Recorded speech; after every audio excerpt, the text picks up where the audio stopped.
शायरिस्तान की नफीस समाअतों को आदाब। आज की शब मोहतरमा परवीन शाकिर के नाम। आप फरमाती हैं कि कोबकू फैल गई बात शनासाई की,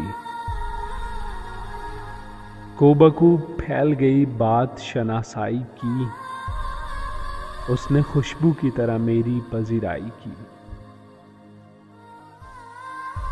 कैसे कह दूं कि मुझे छोड़ दिया है उसने, अरे कैसे कह दूं कि मुझे छोड़ दिया है उसने।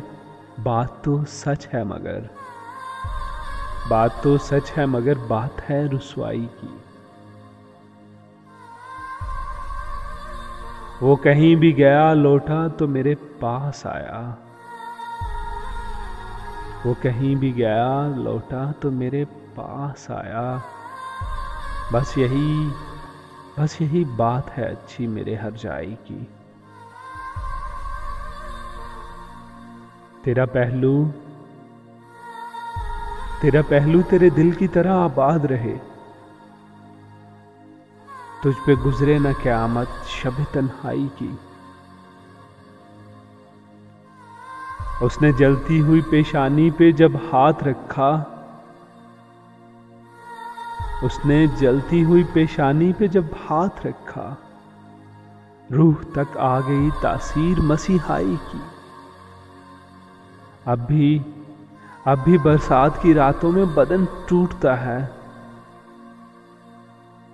अब भी बरसात की रातों में बदन टूटता है। जाग उठती है अजब ख्वाहिशें, जाग उठती हैं अजब ख्वाहिशें अंगड़ाई की।